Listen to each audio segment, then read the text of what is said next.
ಜಾತ್ಯತೀತ ನೆಲೆಗಟ್ಟಿನಲ್ಲಿ ಉತ್ತಮ ಸಮಾಜ ಸ್ಥಾಪಿಸಬೇಕೆನ್ನುವ ಉದ್ದೇಶದಿಂದ 2023ರ ವಿಧಾನಸಭಾ ಚುನಾವಣೆಯಲ್ಲಿ ರಾಜ್ಯದ ಸಮಸ್ತ ಮುಸಲ್ಮಾನರು ಒಗ್ಗಟ್ಟಿನಿಂದ ಕಾಂಗ್ರೆಸ್ ಪಕ್ಷವನ್ನು ಬೆಂಬಲಿಸಿದ ಪರಿಣಾಮ ಅದು ಭರ್ಜರಿ ಬಹುಮತದಿಂದ ಅಧಿಕಾರಕ್ಕೆ ಬಂತು. ಆದರೆ ಅಧಿಕಾರಕ್ಕೆ ಬಂದ ಬಳಿಕ ಕಾಂಗ್ರೆಸ್ ಸರ್ಕಾರ ಮುಸಲ್ಮಾನರ ದಮನಕ್ಕೆ ಮುಂದಾಗಿದೆ ಎಂದು ಸುನ್ನಿ ಸಮನ್ವಯ ಸಮಿತಿಯ ಕೊಡಗು ಜಿಲ್ಲಾ ಘಟಕ ತೀವ್ರ ಅಸಮಾಧಾನ ವ್ಯಕ್ತಪಡಿಸಿದೆ. ನಗರದಲ್ಲಿ ಸುದ್ದಿಗೋಷ್ಠಿಯಲ್ಲಿ ಮಾತನಾಡಿದ ಸುನ್ನಿ ಸಮನ್ವಯ ಸಮಿತಿಯ ಜಿಲ್ಲಾ ಮಾಧ್ಯಮ ಪ್ರತಿನಿಧಿ ಸಿಎಂ ಅಬ್ದುಲ್ ಹಮೀದ್ ಮೌಲವಿ, ಕಾಂಗ್ರೆಸ್ ಪಕ್ಷ ಇತ್ತೀಚಿನ ದಿನಗಳಲ್ಲಿ ಮುಸಲ್ಮಾನರನ್ನ ಕಡೆಗಣಿಸ್ತಾ ಇದ್ದು, ಈ ಬೆಳವಣಿಗೆ ಅತ್ಯಂತ ನೋವನ್ನುಂಟು ಮಾಡಿದೆ ಎಂದು ಬೇಸರ ವ್ಯಕ್ತಪಡಿಸಿದರು.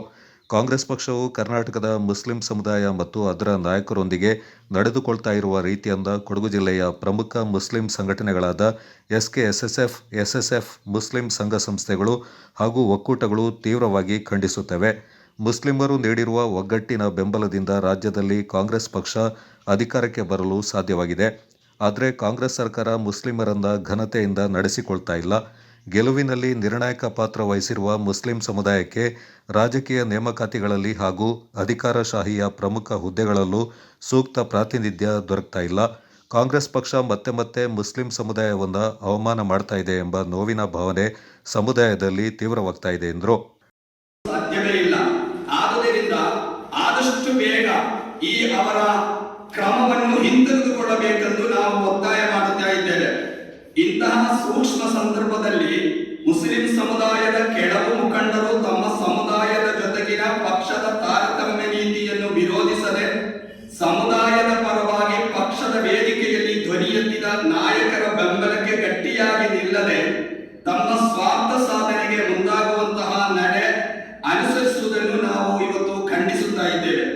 ಕೆಲವು ಸಮುದಾಯಗಳ ನಾಯಕರು ಎಷ್ಟು ದೊಡ್ಡ ಪ್ರಮಾದ ಮಾಡಿದ್ದರು, ಯಾವುದೇ ಕ್ರಮವಿಲ್ಲ. ನೇರವಾಗಿ ಪಕ್ಷ ವಿರೋಧಿ ಹೇಳಿಕೆ ಕೊಟ್ಟರು ಅವರಿಗೆ ಶಿಸ್ತು ಕ್ರಮದ ಬದಲಿಗೆ ಬಹುಮಾನ, ಇನ್ನಷ್ಟು ಗೌರವ. ಆದರೆ ಒಂದು ನಿರ್ದಿಷ್ಟ ಸಮುದಾಯದ ನಾಯಕರು ಪಕ್ಷದ ಪರಮಾಣು ಪಾಲಿಸುವಲ್ಲಿ ಒಂದಿಷ್ಟು ಹೆಚ್ಚು ಕಡಿಮೆಯಾದರೂ ಅವರ ತಲೆದಂಡ. ಇದು ನ್ಯಾಯವಲ್ಲ, ಇದು ಸ್ವೀಕಾರ್ಯವಲ್ಲ. ಇದನ್ನು ನಾವು ಗಟ್ಟಿಯಾಗಿ ಹೇಳುತ್ತಾ ಇದ್ದೇವೆ. ಇನ್ನು ನಮ್ಮ ಕೊಡಗು ಜಿಲ್ಲೆಗೆ ಬಂದರೆ, ನಮ್ಮ ಜಿಲ್ಲೆಯಲ್ಲಿ 2023ನೇ ವಿಧಾನಸಭಾ ಚುನಾವಣೆಯಲ್ಲಿ ಅತಿ ಹೆಚ್ಚು ಮತದಾನ ಮಾಡಿದ ಸಮುದಾಯ ಅಂದರೆ ಅದು ಮುಸ್ಲಿಂ ಸಮುದಾಯ. ಅದರಲ್ಲಿ 98% ಮತ ಹಾಕಿದ್ದು ಕಾಂಗ್ರೆಸ್ ಪಕ್ಷಕ್ಕೆ. ಆದುದರಿಂದಲೇ ನಮ್ಮ ಈ ಕೊಡಗು ಜಿಲ್ಲೆಯಲ್ಲಿ 2 ಕ್ಷೇತ್ರಗಳಲ್ಲಿಯೂ ಕಾಂಗ್ರೆಸ್ಸಿನ ಶಾಸಕರು ಆಯ್ಕೆಯಾಗಿ ಬರಲು ಸಾಧ್ಯವಾಯಿತು. ಅಪಾರವಾದ ಕೊಡುಗೆ ಇದೆ ಮುಸ್ಲಿಂ ಸಮುದಾಯದ ಈ 2 ಶಾಸಕರನ್ನು ಆಯ್ಕೆ ಮಾಡಲು. ಆದರೆ ಇಲ್ಲಿಯವರೆಗೆ ಈಗ ಸರ್ಕಾರ ಬಂದು 3 ವರ್ಷ ಆಯಿತು. 2 ಶಾಸಕರಿದ್ದಾರೆ. ನಿಗಮ ಮಂಡಳಿಗೆ ಈಗ ಕೆಲವನ್ನು ನೇಮಕ ಮಾಡಿದ್ದಾರೆ. ಆದರೆ ಒಬ್ಬನೇ ಒಬ್ಬ ಮುಸಲ್ಮಾನಿಗೆ ಈ ಕೊಡಗು ಜಿಲ್ಲೆಯಲ್ಲಿ ಯಾವುದೇ ಸ್ಥಾನಮಾನವನ್ನು ನೀಡಿಲ್ಲ.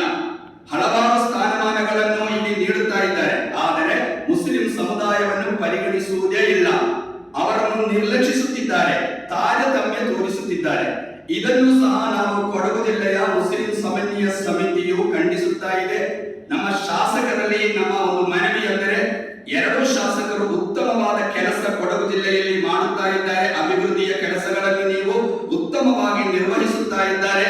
ಅದೇ ರೀತಿ ಕೋಮು ಸಾಮರಸ್ಯವನ್ನು ನೀವು ಕಾಪಾಡುತ್ತಾ ಇದ್ದೀರಿ. ಅದಕ್ಕೆಲ್ಲ ನಿಮಗೆ ನಾವು ಅಭಿನಂದನೆಗಳನ್ನು ಅರ್ಪಿಸುತ್ತಾ ಇದ್ದೇವೆ. ಆದರೆ ನಮ್ಮ ಮುಸ್ಲಿಂ ಸಮುದಾಯವನ್ನು ನೀವು ಒಂದು ಪರಿಗಣಿಸಿ ಸೂಕ್ತವಾದ ಸ್ಥಾನವನ್ನು ನೀಡಲು ನೀವು ಶ್ರಮಿಸಬೇಕೆಂದು ನಮ್ಮ ಶಾಸಕರಲ್ಲಿಯೂ ಸಹ ನಾವು ಮನವಿ ಮಾಡುತ್ತಾ ಇದ್ದೇವೆ.